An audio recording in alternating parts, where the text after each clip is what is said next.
Hey, Wholehearted. Okay, so I told you guys that I was going to do a set up a planner, show you how I set up my planner every month so that you guys could. I know people like to use planners, but sometimes they don't really know how to use them. And I have been using this type of system for years and I love it. If my house were on fire, I would grab my people and then I would grab my planner because I keep my whole life in it. So hopefully you've gotten a planner by now.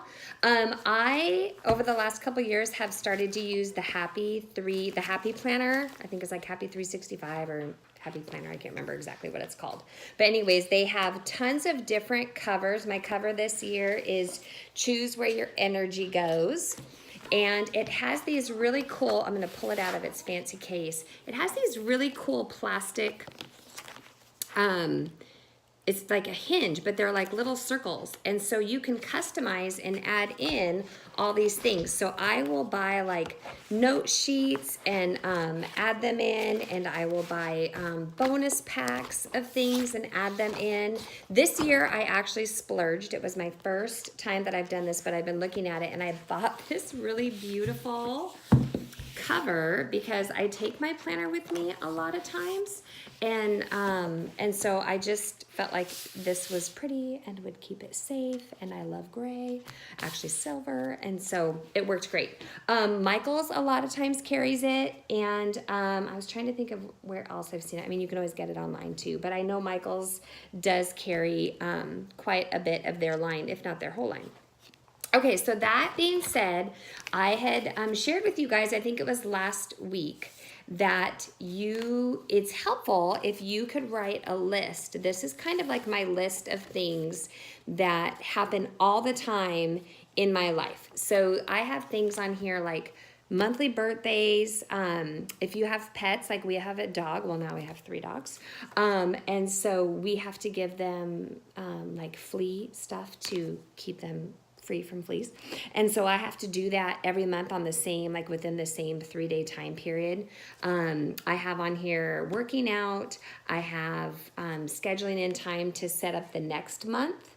My moms in prayer groups, allowance, cleaning, planning a menu, laundry, groceries, washing the beds, doing executive team stuff for Wholehearted, youth group. So like your kids' sports practices, or maybe you have like a Bible study that you do. So take the time, you guys, because this is really vital to how you're going to set up your planner. So this list is kind of like my basic list that I start with. I always keep it with all my planner things, and I add to it, you know, like Josh just finished, my high schooler just finished water polo, so I didn't have to put water polo on the list. So make sure you take the time to write down this kind of stuff, the stuff that just happens really regular and routine in your life.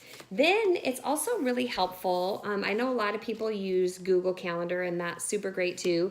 Some of us that are kicking it old school, we have like the old school birthday book, and so it has like everybody's birthdays by month. So I keep my list of monthly things with the birthday book.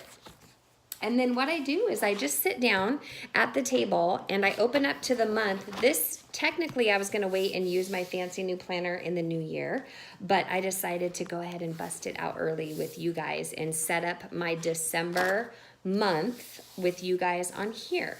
So this is a layout. I'm going to pick you guys up so you can see. This is a layout that works really great in planners because you can get a lot of space for each day. So I realize that some of you don't need to have a lot of space each day to write things down, and that's totally cool. But if you are like me and you need a lot of space each day to keep track of things and have space for notes and things like that, this is a great layout and design. So that being said, what I do is I sit down. I have like some fun little stickers. I didn't want to do that with you guys today, but even just to make it more cute, I'll throw in stickers. And that same brand, the same planner brand, has stickers to go for that. And then I pull out my list and I just sit there and I begin. I use pencil, you guys, so that you can erase it if dates or, you know, like say you go to schedule like your kid's dentist appointment. and you end up needing to change the date, you don't want to have like all this scratchy chicken scratch in your planner. And so I switched to a pencil because I always used a pen.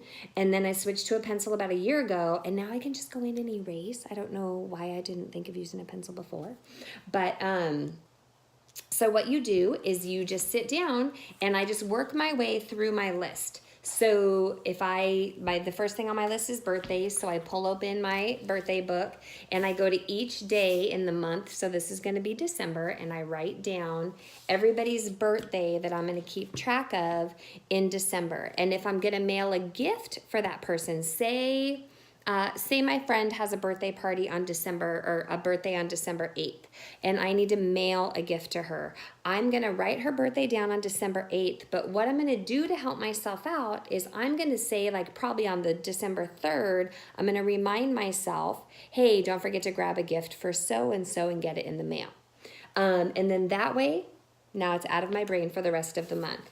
And I do that for each thing. So as I go through, the one thing that gets a little bit cumbersome, but it's totally worth it, is I work out every single day of the week. So I change, our workouts are different every day, but I write down my workout every single day in my month.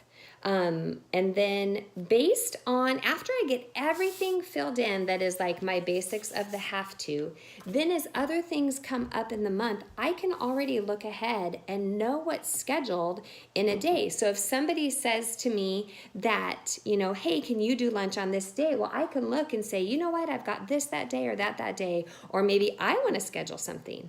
And then I can look and schedule it. Now, here's a key thing that I have really found helpful for myself as well, and that is if I get to the end of my day, I go through my list during the day, and I'm a huge checker-offer, so I check my things off as I go.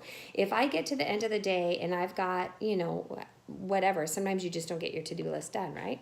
So if I get to the end of my day and my to-do list isn't done, I take the things, and instead of just saying and automatically bumping them to tomorrow, I will actually look at them, and I'll look at my week and I'll say, okay, what day can I really realistically add these to my planner? So I wanted to share that tip with you guys too, because I think that is something that is really, really helpful. And that's how I lay out my planner, you guys. And again, I do the large planner. It's not an 8.5 by 11. It's bigger than an 8. It's bigger than an 8.5 by 11, but like it's in theory that big of a size. Like it covers an 8.5 by 11 piece of paper. And that is because a lot of things that come home on, big 8.5 by 11 pieces of paper. So when I used a smaller planner, I either had to fold everything in half to tuck it away, or I just had these big random pieces of paper that were always hanging out. So that's another reason for the bigger size planner. I know some of you feel like it might be kind of cumbersome or take up a lot of desk space, but that's the reason that I use a big planner. And I think that's it. I think that's all I wanted to really share with you guys about the planner.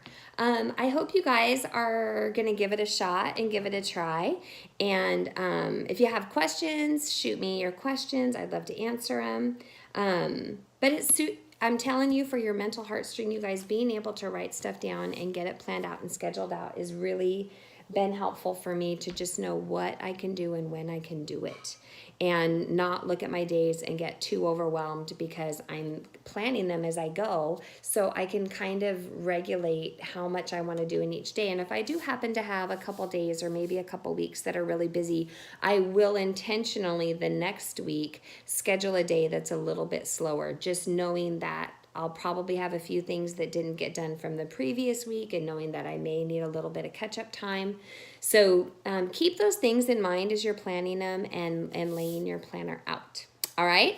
I love you guys. I'll talk to you soon. Bye.